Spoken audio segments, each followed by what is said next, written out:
welcome to Ask GMBN Tech. This is our weekly show where we get to answer all your mountain bike tech related questions. Don't forget you can send your very questions in on the comments below or on the email address, and don't forget to add them on Facebook, and of course if you've got anything, Instagram as well. Always useful. Fire them in. Okay, so first time Aaron Mouldy has a couple of questions. First question, I assume it's okay to use cable cutters to cut the gear cable outer as well as the actual inner cable, but is it okay to use cable cutters to cut hydraulic brake hose? And if there's not, should there be another tool we use? Yeah, so first up, if you look at a pair of actual cable cutters, that is exactly what they're for, is cutting inner and outer housing. Of course, with gear outer housing, it's a little bit tougher because there's metal running through that than hydraulic hose. It's a little bit different. But even then, when you're cutting through the outer housing, you can sort of squash the end of it slightly. So you tend to use this part of the jaw here just to make sure you sort of correct that afterwards, to make sure it's nice and round so the inner cable can pass through it. With hydraulic housing, you can squash it and it can be harder to get it right again. Whilst you can cut through with those, and it's not a problem as long as you take care in doing it, there is a special tool for the job, and it's kind of like a cigar cutter. You can see the blade just in there, and that does the neatest possible cut. But again, that's a specialist tool, you don't have to have that. And to be fair, I've only used this a handful of times. I'm guilty of using these for most things like that. Just take care when you do that and you'll do a successful cut and that'll be fine. And the second question, I've got a creaky Pressfit bottom bracket. Oh, Aaron, welcome to the world of Pressfit bottom brackets. So I've removed it, cleaned it up a bit, and as the bearings felt completely smooth, I reinstalled it. But it still creaks a bit. Apparently there's a Loctite product that can be used to help lock the bearing into the frame. Do you know what it is? Well, firstly, welcome to the world of creaky bottom brackets. So this can be a bit of a minefield here. So just to clear it up for any of you that aren't aware of this, a Pressfit bottom brackets, you basically have the bearing that goes into the frame, but there are two types. So if I just use a BB95 as an example, in BB95 the bearings go straight into the frame itself. The frame has been manufactured so the bearings sit actually onto the frame, the axle runs through, the seals goes on, bottom bracket goes together. But then there's Pressfit 95, which is a similar principle but a much more simplified frame. So the frame itself accepts composite push-in cups, and within those cups, that's where the bearings sit. So there lies the problem. If those Pressfit cups are allowed to walk around even the tiniest bit, we're talking like a hair in size, that can lead to creaking in the future. So what you want to do is make sure it's a fully clean install and use some sort of thread lock retaining compound basically. So this particular one, this is the Park RC1, that is specifically designed as a Pressfit retaining compound. It's not quite as aggressive as some of the threadlock products out there. This is designed so it won't be harmful to the bottom bracket. It won't walk, it won't move, it won't do anything. So you put plenty of this stuff on, Pressfit as you would normally with a Pressfit bottom bracket, making sure it goes in as flush as you possibly can get it, and that should be the answer to your problem. So definitely check that stuff out. Okay, next up is from Topsy Kretz. How important are Jockey wheels? So that's the wheels on the rim, the guide wheels you can see there. Do they need replacing ever, or are they simply just a guide for the chain? And are aluminium ones better than stock plastic ones? Well, firstly, if we just look at Rearmech here, they do a pretty important job because they both guide the actual chain to make sure it's on the correct sprocket, so for clean gear shifting, and also the second one is used for chain tension. So as soon as these things are worn out, they're not going to do their jobs properly. But even the stock ones you see on most mechs made from plastic, the teeth very rarely wear out. You will see in some cases, people have done thousands of miles on them, that they go quite pointy, in which case you do need some new ones. But the more important issue is to make sure that they move freely, because as soon as they're not moving freely, A, you're going to have loads of extra friction, and B, they will just never help you change gear properly. It will actually hinder that. So I would recommend taking them off, giving them a good clean out. These particular ones, I'm not sure if they've got bearings in or not. I think they have cartridge bearings in them, so you can replace those, or you can do that little ghetto trick that I told everyone, where you can flip off the seals and clean them out and replace the grease in there. Of course, if the bearings are actually worn and they have play in them, that's not going to do any good at all, and you will need new bearings in there. But more often than not, you'll find with the cost of the actual Jockey wheels themselves, it's more beneficial just to buy some new ones. Now, the aluminium ones, the wheels themselves, okay, so they may last longer because they're not plastic and not going to wear out in the same way, but they're not necessarily any better. You can get some very expensive ones that are very good, like Ceramic Speed, for example. They make probably the best ones you can get out there, and they also claim to be the ones with the least amount of friction on them. And in the road world, the friction I mean, it saves you a few watts with every turn of the cranks, which on the road world, as I say, when you're doing, you're repeatedly pedaling, it's going to be quite beneficial. But in the mountain bike terms, I'm not sure how beneficial that actually is, given the amount of extra friction the bike has. And that's ranging from the size of the tyres, the tyre pressure you've got, the surfaces you're riding in as well. If you're riding in soft conditions, you've got way more friction than a couple of jockey wheels is ever going to change on a bike.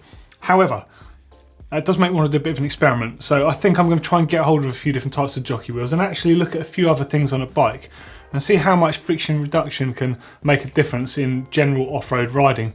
I think that'd be something that Si Richardson over on GCM would be quite interested in, because those guys are all about going out and out fast. And I know he's talked about the ceramic speed wheels in the past. So I'll come back to you on that one. Next up is a question from Valentine Mason.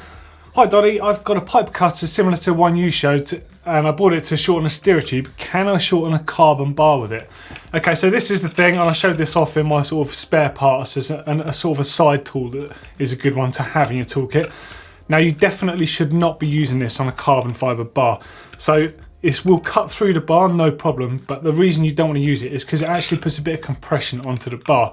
Now, tensile strength of carbon is very, very strong, like immensely strong in comparison to other materials out there for the weight it is.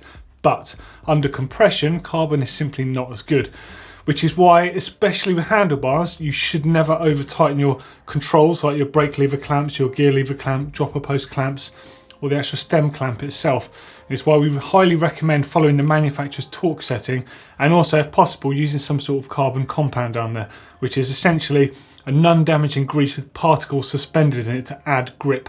So you can actually tighten them less than you actually need to, and it stops the movement. The motion of one of these, let's just use this carbon fibre bar here, which I'm not going to cut. This is how it would operate. You would slide it over the part in question, and then you do this up. But as you do this up, it compresses and it's going to slightly crimp the end of the bar. You do not want to risk any damage to your bar, especially on something like a carbon handlebar that relies on that structure for its strength and rigidity and the comfort and all the other stuff. So what you really want is a carbon friendly hacksaw blade. Now Park make one, but you can get various different ones for manufacturers, just stock items that will fit your hacksaw at home, whether it's a small one or a larger one. Now I do recommend you use one of those because they're a far finer and sharper tooth on them than what you would normally cut aluminium with. If you used a regular aluminium hacksaw blade to cut through a carbon bar, there's a good chance you could splinter that carbon, and that is just not good at all. So always take care when you're cutting carbon. Ideally use a saw guide as well, because it makes sure you get a really, really good finish on that and it's not going to be wonky or anything. And I would recommend as well wearing some sort of dust mask, because you can get the particles of carbon out and it's nasty stuff. You don't want that anywhere near you. Next up's a bit of an upgrade question. So this one's from Julian Rothman. Hi, my girlfriend's recently got an entry-level cross-country bike. It's quite heavy, as you'd imagine, so I was wondering how much weight can potentially be shaven off the bike and how I do it with upgrading. I would assume that most weight can be saved on the fork. Currently has an awful Suntour coil fork. My bet would be to shave off a kilogram there by changing to an air fork. Is that realistic? Second best bet would be the group set, I guess. Currently it has a Sierra, so that's Shimano Sierra. But I have trouble comparing the weight of a complete group set to, say, an XT group set. Can you tell me roughly what the weight differences between cheap and higher group sets can be? Well, forget the weight for a second. Let's just take this back to basics. So when you're upgrading a bike, you've got to think about where you want to spend your money and how you spend it. So if we start with the transmission, the group set, you say, sure, you will save some weight by putting an XT transmission on it, and you will get a better one. But if the Sierra transmission is working, there's no reason to change that. Keep that on there until it's worn out, and then spend your money upgrading later. You will not notice the weight difference on a transmission when you've got other parts of the bike that are substantially heavier. So you say the fork, you could save a kilo on there. Yeah, I'm sure you could, 100%. And the bike will ride better because of it. But the thing you really, really want to upgrade first on any bike, if you want to shift some weight, is the wheels. So you think about this, that's your rotational weight. That is what you're turning around of every crank revolution. If you put light tyres on there, significantly you're going to notice the difference straight away. And lighter wheels, the bike is going to handle so much better with or without an upgraded fork. So the order I would always recommend someone to do an upgrade in that sort of scenario is wheels and tyres first, then potentially look at your forks. I mean, it sounds like you're going to get more performance benefits out of upgrading the fork than you are weight anyway. And then as I say, when you wear out the transmission, then replace it. There's no need to replace it at this stage. And also Acera components, they're good, they work very well, but you won't get much money for them if you take them off and sell them second hand. So you may as well wear them out and then upgrade afterwards. Save yourself some money, do it in the right order, and you'll save weight and it'll also save yourself some cash.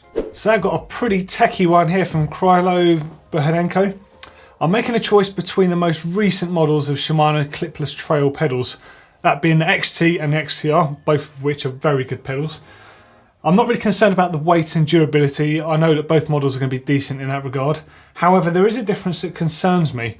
The serrated surface on the outside frame of the XTRs looks like it was on a previous generation of XT pedals and has been ditched on the latest ones. So it raises the question whether the serrated surface on the XTR ones is any good.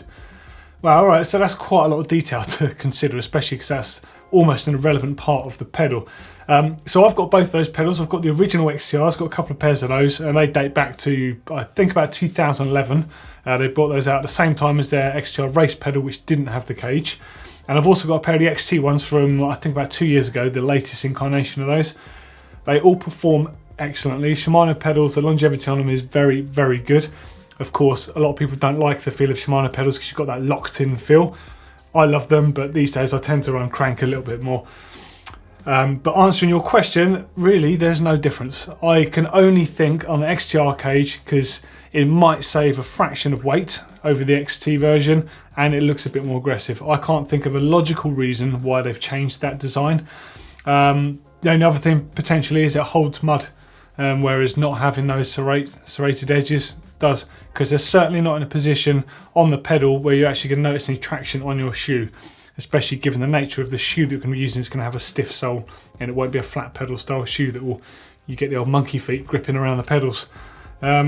Personally, I would just go on your budget because both are excellent pedals.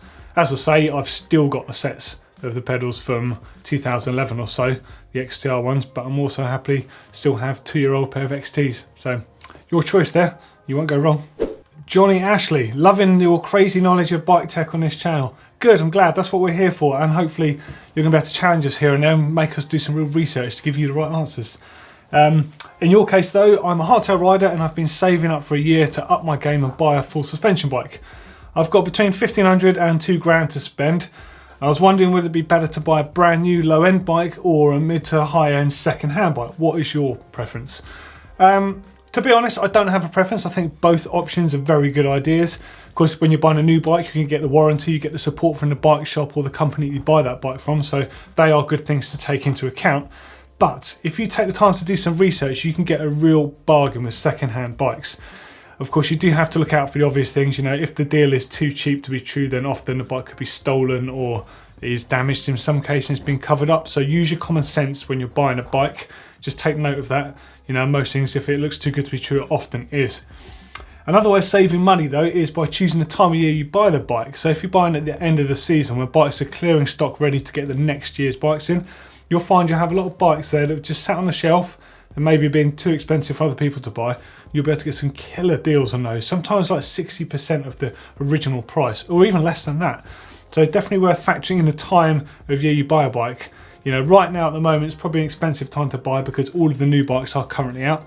There still might be a few bargains left from last season, but if you can wait a bit longer to the end of the year, you'll definitely be able to save yourself some money.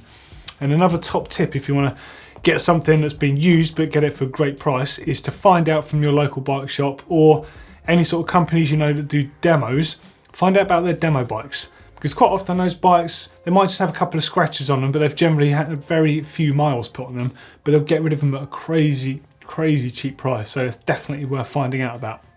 Good luck. Okay, next one's a suspension related question from Steve Leonard. Recently picked up a 2016 Trek Remedy 29er, nice bike that is. Fork length is 140mm travel, and I've read you can bump it up to 150 or 160. I'm thinking of doing this to make the bike a bit more aggressive on the downhills. Are there any downsides?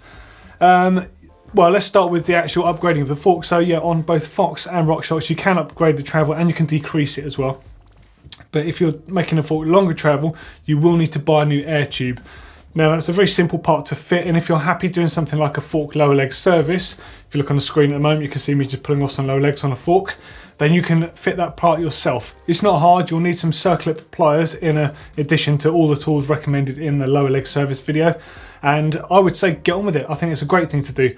So you will notice a slight difference. So adding 10mm travel to the front of the bike, you're obviously going to have the performance benefits on rough terrain and descending. On the flat you may notice it a tiny bit, but to be honest, with the extra 10mm travel, if you take sag into compensation there, you're rarely going to notice that. But 20mm, that's when you're going to start noticing a difference.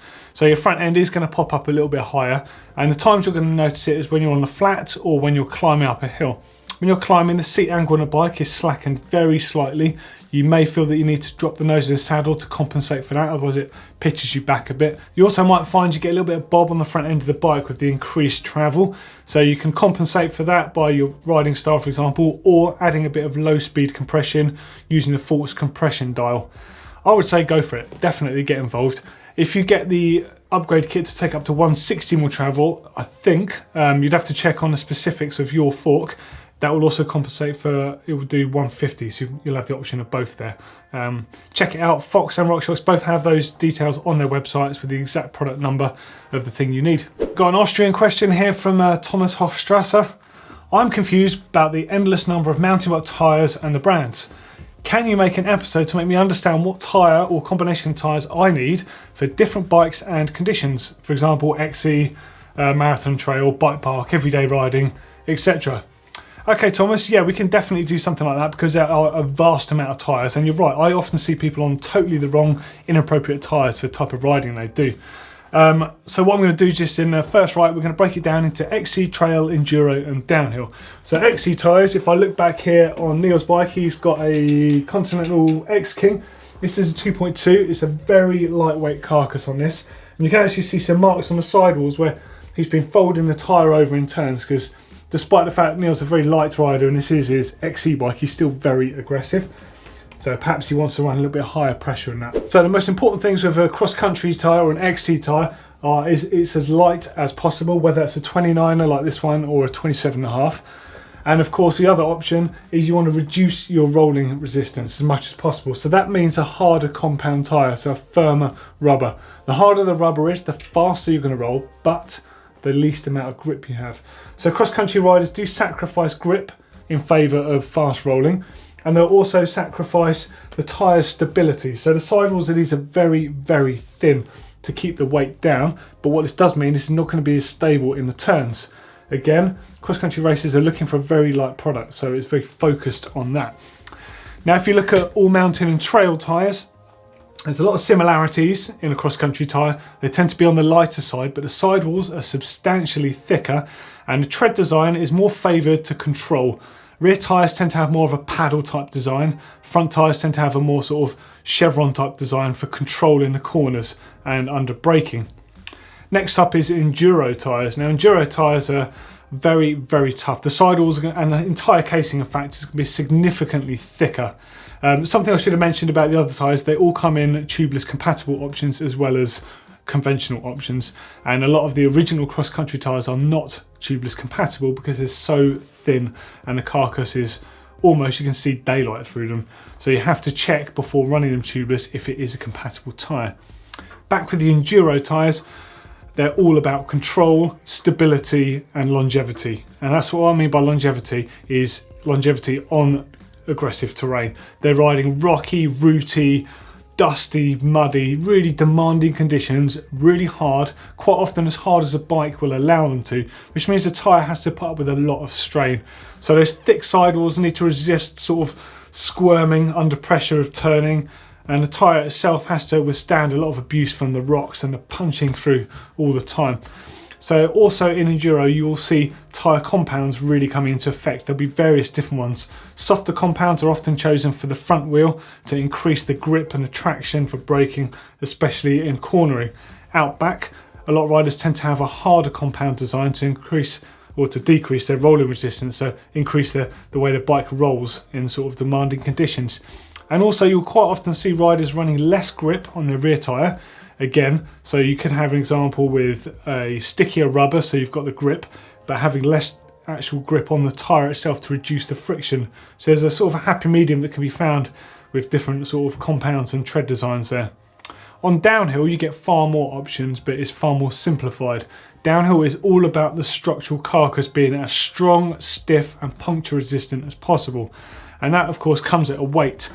So just hold up a tyre here. The sidewalls are so rigid on this thing. You wouldn't want to run this on a sort of enduro or a normal bike because it'd just be quite uncomfortable to ride unless you're running at very low pressures. This particular one is a mud spike. So this is specifically designed for the worst conditions to give you the maximum grip. You would not want to run this on a hard surface because it'd be immensely scary as those knobbles sort of flex around, and also it's going to have a lot of friction to it.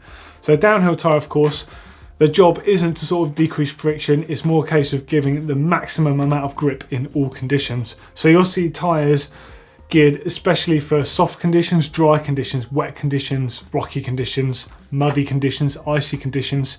And then within that, you'll find that pro mechanics actually trim the knobble design of tyres to suit them to the rider and the conditions on that day.